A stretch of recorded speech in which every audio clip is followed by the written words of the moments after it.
Hello, everyone. Thanks for tuning in. I appreciate you taking the time to listen. And I'm not doing this because I want millions of people to listen. I'm doing this because um, I don't want to carry secrets. I don't want to. I don't want to hold on to anything anymore. I'm too old. I'm almost 40 now, and I've been holding on to a lot of stuff my whole life. Very complex stuff. But I just want to give you the who, the where, the when, the why, and the how of who I am, why I'm here, what my message is, and yeah. So my name is Mike. I was born and raised in New York. Um, I don't know if I want to start from the beginning because it's a long story, but I'm gonna go over why I'm here right now, where what happened in my life, why I'm here. Right now, I'm sitting in a condo in Chiang Mai, Thailand, which is a beautiful, beautiful place. Especially if beautiful is subjective, but for me, when I come to Thailand, it's like I don't know. I just feel at home, and there's a bunch of reasons why. Um, I deal with pain. I deal with neurological pain. I was born with severe stenosis in my spine, and I didn't know it, but I knew something was wrong because I can compare myself to other people. People, as I was growing up, I watched people able to do certain things, and I wasn't able to do it. So when you're a kid, you know, you're not stupid. You know if something's off, if you're different, if you feel, you just know.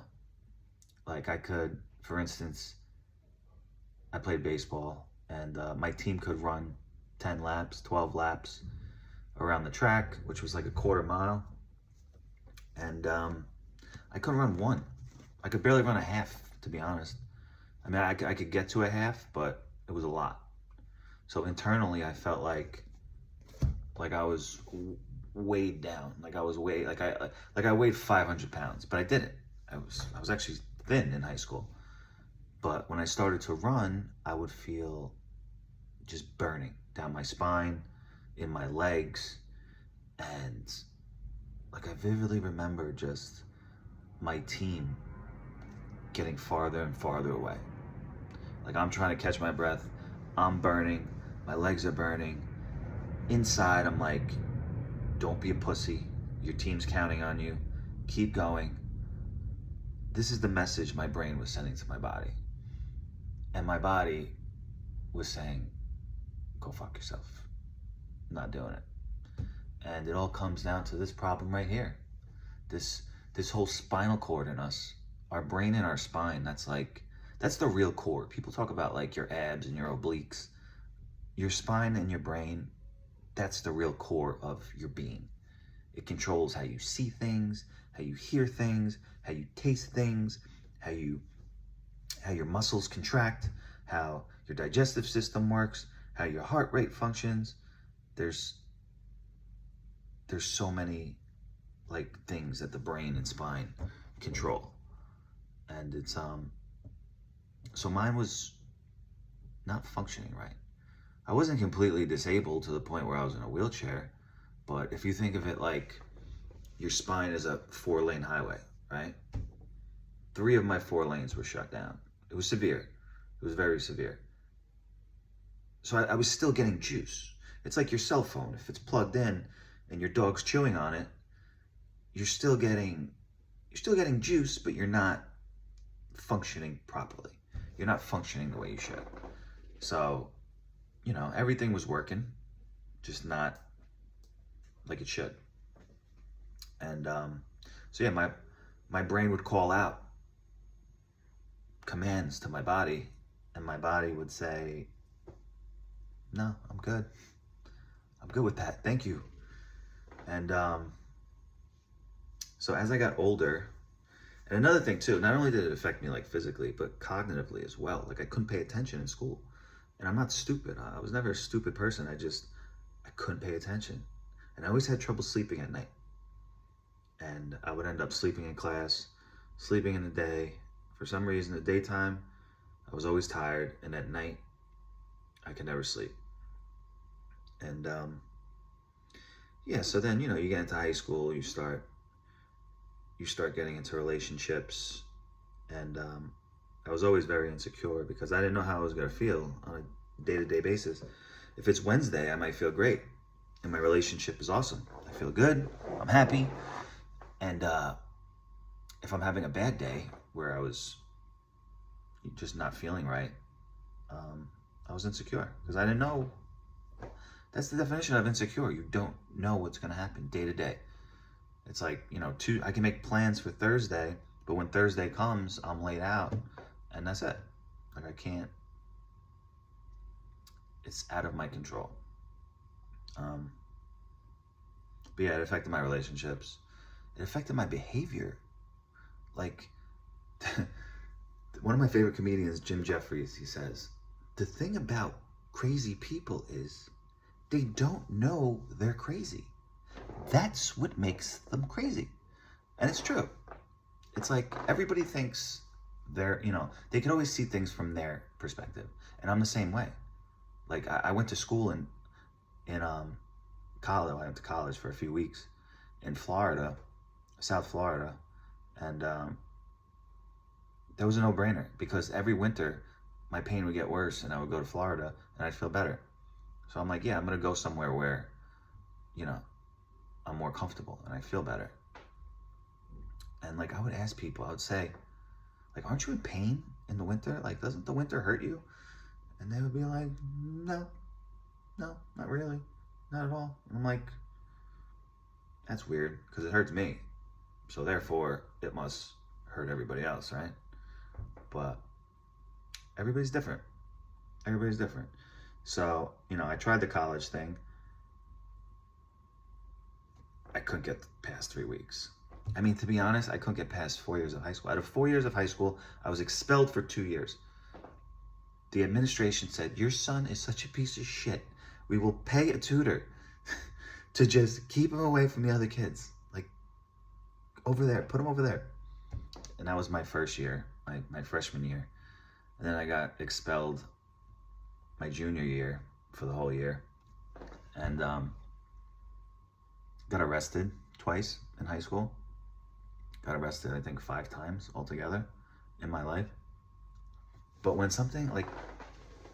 kids are getting arrested, or they're having seizures, or they're acting out, there's something wrong, and something's not firing right. Nobody wants to get in trouble. Nobody wants to fight. Nobody wants to get arrested. But it's not that I wanted to fight. It's just, I was in pain. So you can't hurt me. Like, what are you going to do? Like, if I fought 3 guys or 3 boys and they beat me up, at least I had some other pain to focus on. Because I didn't want to focus on this pain. I wanted to get out. So you can't really hurt me. It's like people that cut themselves. They cut themselves because they want to feel some other type of pain. Because they're in pain all the time. So it's like, maybe if if I'm in some different type of pain, it'll give me a little vacation. But I see that now, but I didn't see it when I was a kid. Well, I was always full of fear. I was always nervous, neurotic. And I come from a family of neuroticism.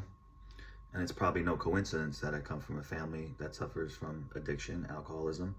They won't admit it. My grandmother was an alcoholic. She walked around with a flask. She wasn't passed out in the street. She wasn't homeless. But she would walk around with a flask. Like every time she was disturbed, she would take a little hit of the flask. And, family would be like, no, she's not an alcoholic. She just has anxiety. But, an alcoholic doesn't mean that you're lying in the gutter or you're fucking, you've lost everything. Like, it's a condition where you're missing something. There's a hole inside and you want to fill it up with something, whether that's food or sex or drugs or alcohol or gambling or whatever it is. So I graduated high school. I'm going into college. lasted a few weeks. I tried, but like everything previous of that time, I try. The harder I try, the more I fail. And I know that's not like a normal thing. You know, most people go to the gym, they work out, they exercise, they feel better afterwards. I would feel worse. My nerves were just shot. Like I'd feel like I was gonna vomit. I would turn green and pale, and it just didn't work. It just didn't work for me. Something was wrong. And like I said, I knew this, but I didn't want to admit it. But yeah, that was 2005. I graduated. So then I came back to New York from South Florida, and got into drugs. And at this time, this was like the beginning of the opiate epidemic. Like there were opiates everywhere. I mean, everywhere. If you went to someone's grandma's house and you opened up the cabinet, there were bottles and bottles of Percocets. And they would just keep prescribing them. And most people don't like to take drugs. So they would take one pill, be like, and they would just, keep it in the medicine cabinet. And then the next month they would give them more. And then the next month they would give them more. So after years and years of that happening, the market was just like filled with pills.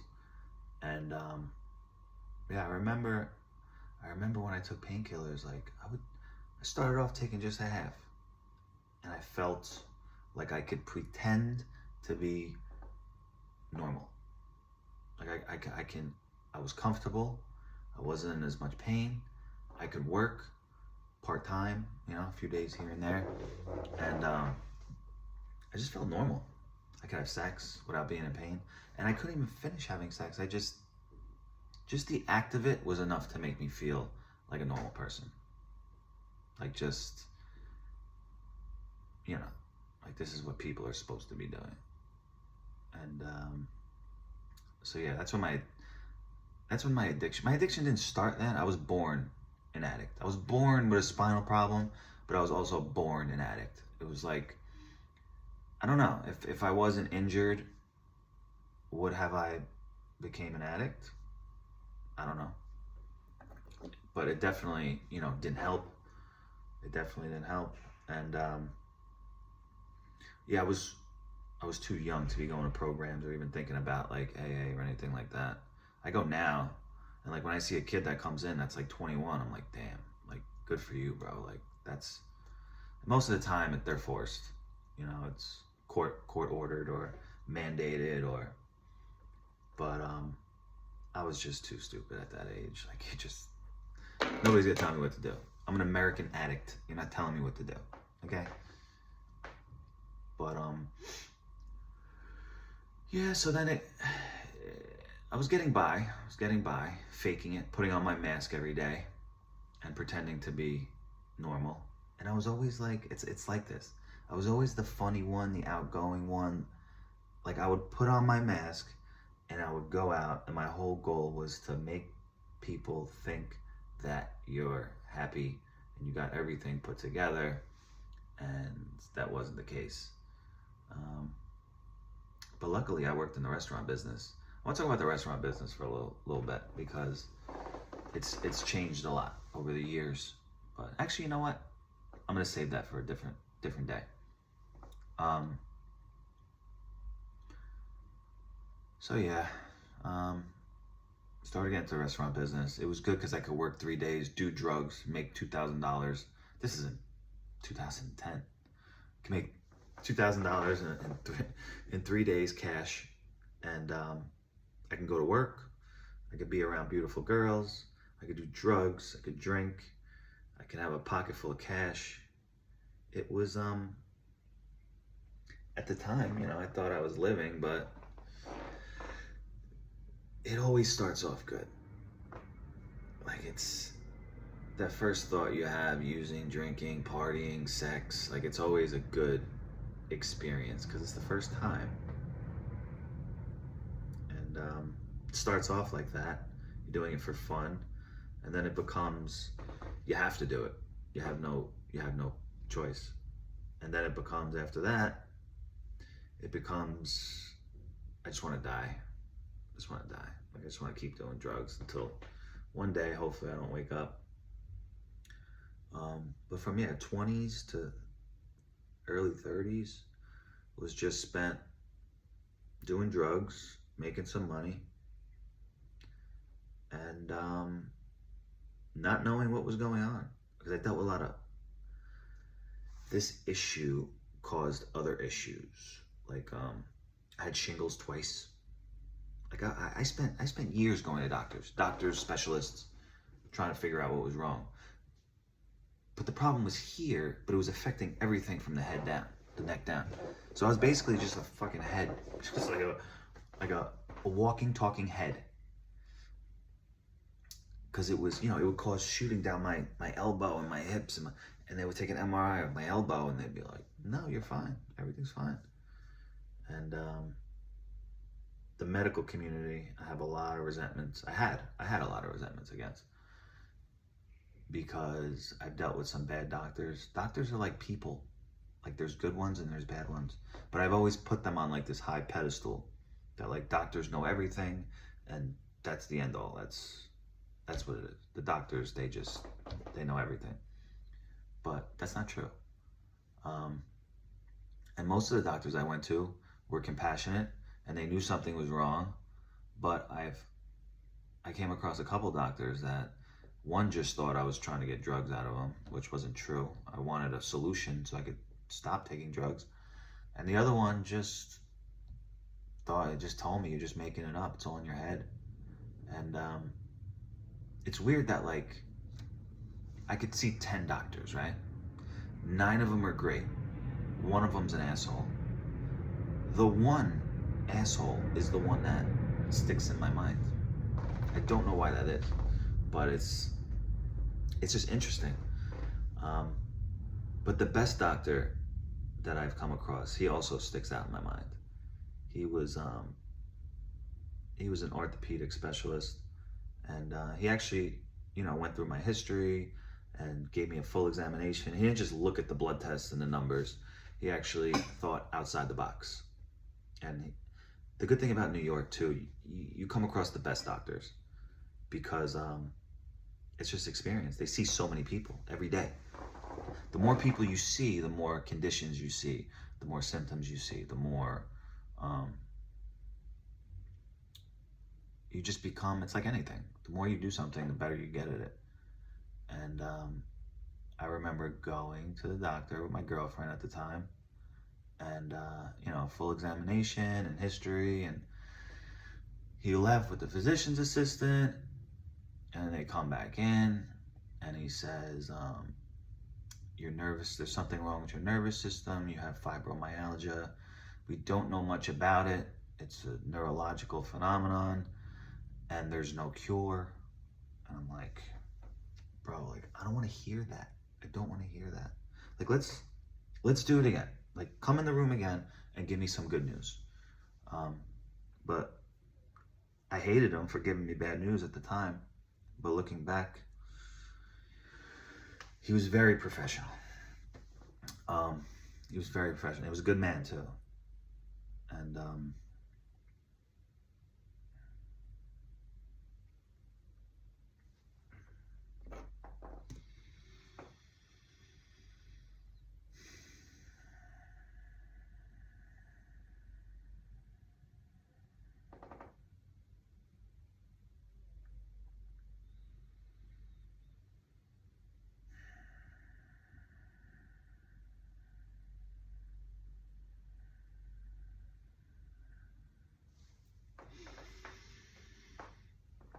And he says you have this condition, it's called fibromyalgia, and there's no cure. And unfortunately right now, the pain's not gonna go away. You could find things to help it, but right now there's no cure. There's no cure for it. And I don't wanna hear that shit. I didn't wanna hear it. But he was telling me what had to be said. And he said, the drugs, you could take drugs, they're gonna help with the pain, but they do more damage. And he's right. It's exactly my experience. They start off working, and then towards the end, it's a nightmare. It's a disaster. But he was stern, but he was empathetic. Because I was joking. I'm like, what if I shove kale up my ass? And he's like, stop joking. And I'm like, I laugh because I don't want to cry. Like, it's the same thing too when you think about it. It like comes back around. Like, you laugh so hard, you start to cry again. Like, it's like laughter is just a defense mechanism, really. That's what comedy is. But yeah, I walked out of that room. I was just crying hysterical. And my girlfriend at the time, her mom suffered from fibromyalgia and rheumatoid arthritis. It affects her hands. And people don't know, when it comes to fibromyalgia, like it's there's some people that think it's all in your mind, but there's also some people that think the moon is made of cheese. So I'm like, I can't let that one person's opinion, distract me. It's not in my mind, it's in my brain. It's in my brain and in my spinal cord and in the peripheral nerves that go out through my body.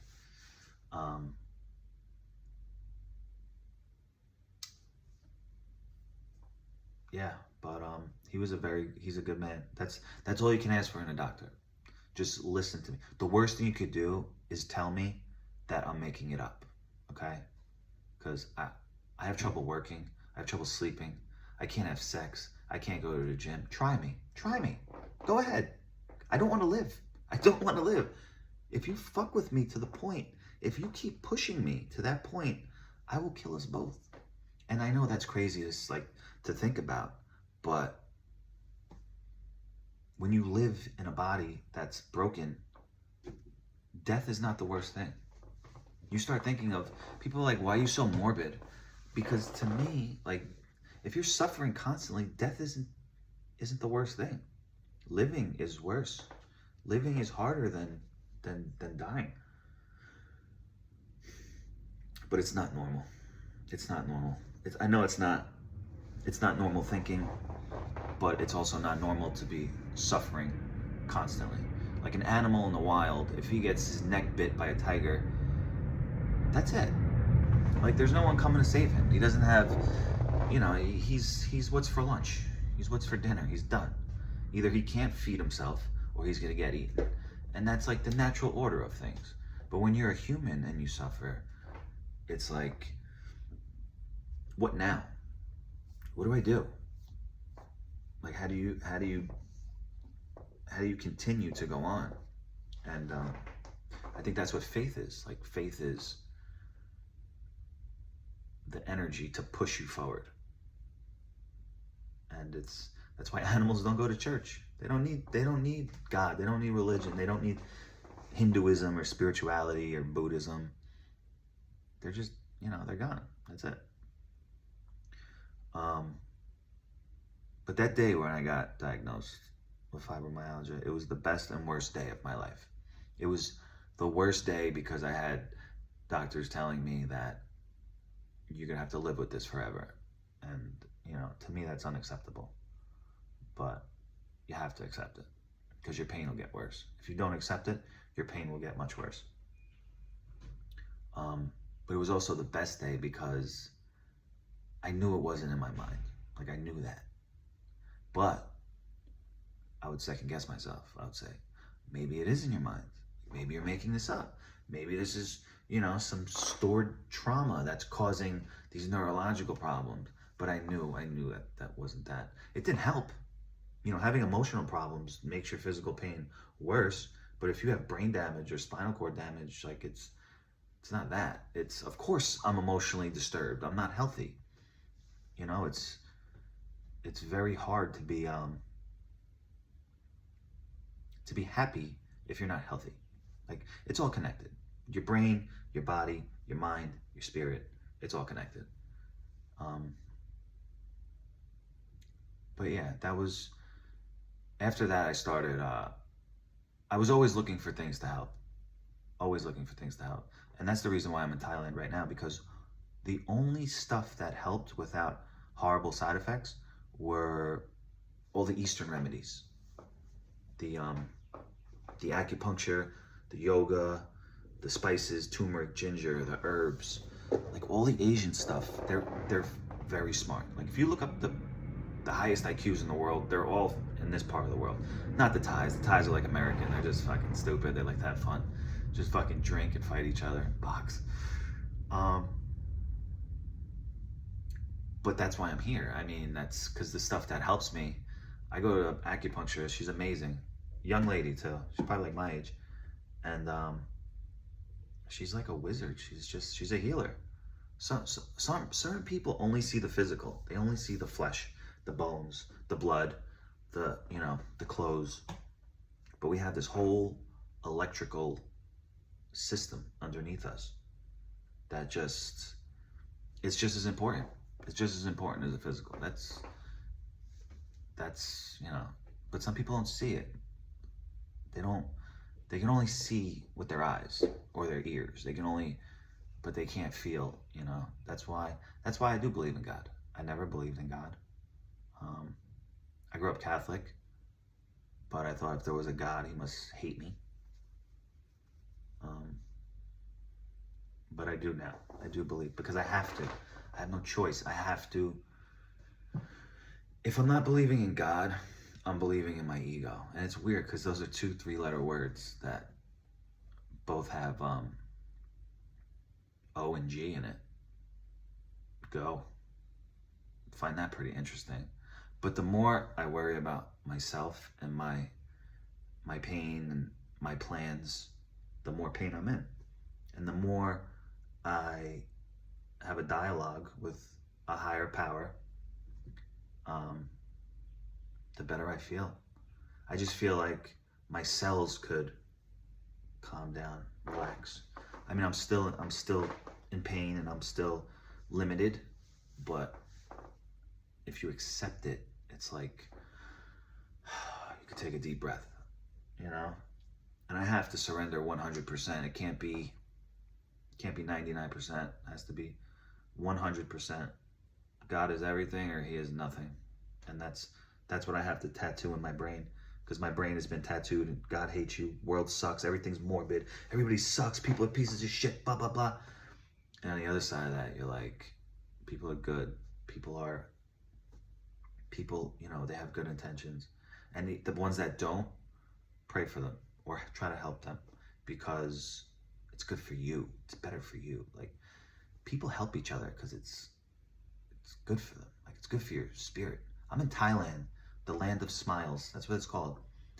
And there's no ego here. The Buddhists, they believe the ego is the cause of all suffering. So if you're suffering, chances are you're worried about yourself and your little plans. And it really makes sense. But they're happy because it's not about what can I take from you. It's about how can I help you? What can I give you? What can I do for you? And in return, it just turns out that it makes them happy. And that's why, like when people have kids, it changes them, because it's not about them anymore. Like, it's about something else. So that itself isn't a painkiller. It's a painkiller in itself. And that's basically my life has consisted of just finding natural painkillers. And that's what I'm doing here. Like my acupuncture, best acupuncture I ever had. And it's not just acupuncture, it's electrical acupuncture. Electrical acupuncture helps me a lot more than just regular acupuncture. And it makes sense. It's like jump starting a car. They're putting needles in the highways that control electricity, and they're hooking up cables to them like a jumper cable. And she puts them all throughout my spine. And she also puts them on the crown of my head, like up top. She puts a bunch like in a circle on the top of my head. And I just sit there and just get this juice for 30 minutes. And when I walk out, it's like my brain feels less swollen. Like, it's like the neurological inflammation goes down.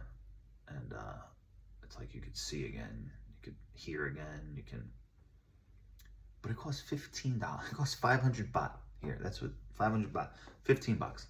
In New York, that's $150. So if I have to spend $150 on something that I need to just feel better, and I have to do it consistently, I'm more stressed walking out of the acupuncturist. I'm like, how am I going to make this money? And in New York, In order to spend 150, you got to make 250. So it's just like, I just felt trapped. I just felt trapped there.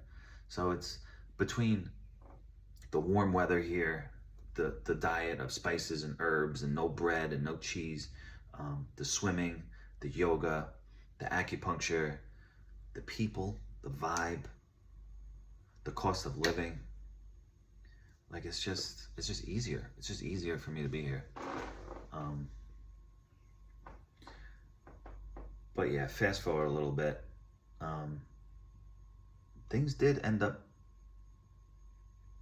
turning around because I got into a car accident. Somebody ran a red light and hit me, and that's how I knew they took MRIs of the whole spine, and that's how I knew that my problem was physical. It was a physical problem. So, workers' comp took care of that, and that was like a $60,000 surgery that I wouldn't have been able to afford.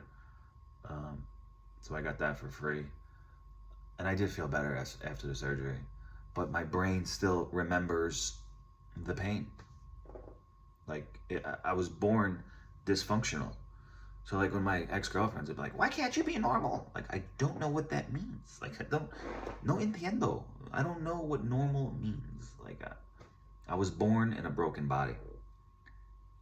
And speaking of broken bodies, like I've had people ask me, like, because I'm in groups online with people with fibromyalgia, and a lot of people have been constantly, sexually abused, physically abused, from birth, like from kids. And when your brain grows up around that tension, that trauma, that just horrific way of living, it could do damage. You could damage your brain just like smashing it against a concrete wall.